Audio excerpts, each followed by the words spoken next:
Thank you guys for taking the time to for having us here today. This has been a lovely setting, and so we thank you for including us in this meeting. Angel Oak Capital got its founding about 10 years ago, and I'm assuming many of you have seen The Big Short. Raise your hand if you've seen The Big Short. Let's be a little. What is structured products and what is this structured product investing? Well, Angel Oak got its start when the credits of that movie were rolling. We were on the other side of all of that liquidation in the mortgage market, especially in the mortgage-backed security market.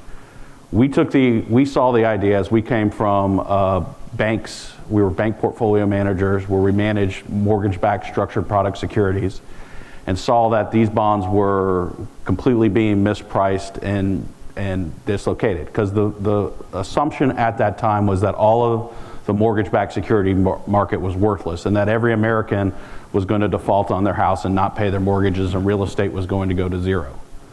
We took the other side of that bet and said that there's no way that every American is going to default on their house, and real estate is not going to zero in America. And so we raised $10 million, friends and family money in the Atlanta area, and started buying up these mortgage-backed securities that the media and the world deemed was toxic. Today, in 2018, we manage about $10 billion in assets across a range of publicly traded mutual funds, 2 private equity vehicles, hedge fund, interval fund. We have a usage strategy in Europe as well. The theme of this company and what we're investing in and what we're trying to bring to the strategy that Dan mentioned that screened so well is we have a multi-strategy income fund that is focused on multi-strategy within structured credit, where we're identifying the best opportunities across that structured credit marketplace. Why we like structured credit, and I'll get into what structured credit is in a minute. What's happened since the crisis is that there's been a very big dislocation as the Fed has kept interest rates so low for so long. The QE, where they're buying up all of the risk-free assets to drive you to risk. And what's happened with traditional fixed income investing is you've got a very large dislocation now that has never occurred in history. And I use the ag as that traditional benchmark. Currently, the ag duration is 6.06 with a yield of 3.25-ish. That gap between yield and duration has never been greater. And to us, it's probably the biggest risk out in fixed income today. If you go back 2009 and earlier, yield was always higher than duration. And what that duration means is, if interest rates were to back up 100 basis points today, your fixed income assets would lose 6.06% roughly of their value. If you look across fixed income investing today, it's the safest assets in your portfolio this year that are down the most. The ag, agency mortgages, IG Corp. It's not because they're not safe credits, it's because of all the excess embedded duration risk in there. If you were to back up 100 basis points in interest rates, it would take 2 years to recover that valuation and the yield that's being put off by those assets.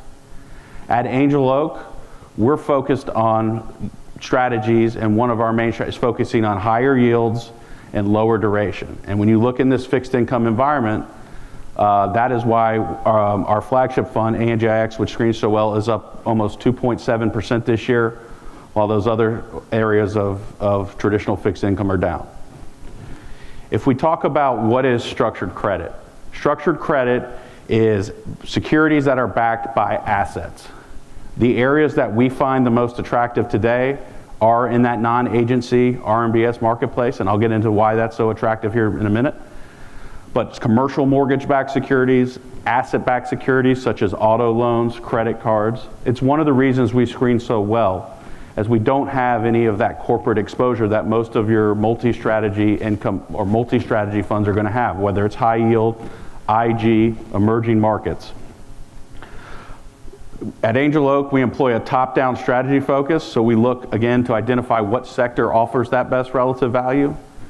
And then when we dig into the credits, we can go loan by loan from a bottom-up credit selection process and dig into what the loans are performing and how those assets have been behaving. And then we can, the power of structured credit is that you can go up and down the capital stack. So we identify a pool of assets that we like. I can take AAA rated risk, or I can go all the way down and take equity risk. And what that means is, in a structured credit, you have a pool of loans underlying that asset, and those pools of loans, as say all of us in a room are in a mortgage-backed security, we all make a principal and interest payment on our mortgage every month. The AAA at the top of this bar chart is getting the first in line for cash flow, while the bottom bond, the equity or lower rated bonds, is last in line. The higher rated securities get paid a lot less in yield than what the bottom gets. So it's a risk reward profile. And if we like a pool of assets, we can then toggle up and down the rating spectrum and the liquidity spectrum on where we want to invest and where we see the best relative value. One of the reasons we like the mortgage-backed security market still today is there has been a massive dislocation and not only were these bonds had problems going into the crisis, but the whole mortgage industry has been decimated since the crisis. Regulations, rules have been put into place as this market has become so highly regulated. And if you look at those legacy non-agency bonds, so bonds that were created back before the crisis, that many say could have caused the crisis, if you look today at what's left in those deals is the borrowers who continued to make their payments. You're left with the borrowers that made it. And now the majority of that marketplace is in a floating rate nature. So you have very little duration risk. The reason these are in floating rate mortgages is because they were in 5/1, 7/1 ARMs that have reset and are now in their floating rate period. But because the mortgage market is so dislocated, these borrowers don't have that traditional financing. And one of the things I want to quickly clear up here is when we talk non-agency lending, a lot of people assume because of the Big Short that it's the worst type borrowers that are the non-agency borrowers. And while subprime was a very big component of the non-agency market pre-crisis, today that's not the case. Subprime lending has gone back to the agencies, the Ginnie Mae and FHA.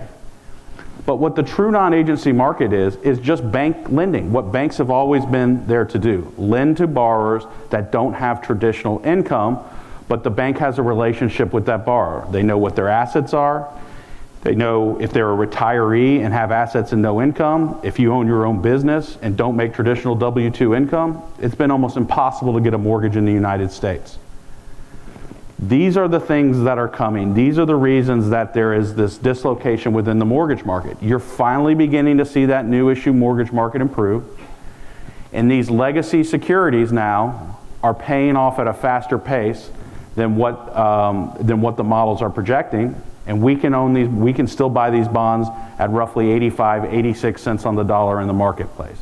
And that's because of the name of the non-agency mortgage market and the misunderstanding of what's underlying these collaterals. So there's a dislocation between where we can buy the bonds and what they're ultimately going to be worth. And as mortgage credit continues to improve in America, we believe that the mortgage market is on very sound footing. If you look at high yield market was a $700 billion marketplace heading into the crisis. It's now over $1.5 trillion in the United States. IG corporate market was a $1.5 trillion market. It's now over $3 trillion. The US government had $7.5 trillion in outstanding debt. It's now over $14 trillion. The non-agency mortgage market or mortgage credit in general to the consumers in America was a $2.5 trillion marketplace pre-crisis. It's now $500 billion. So the mortgage credit in America has delevered while your sovereign and corporates have relevered. As we approach the end of maybe a credit cycle we talked about on that last equity panel, we'd rather be in the area that is continuously deleveraging and getting better every day. Thank you very much for allowing us to speak, and we'll be around after to take questions.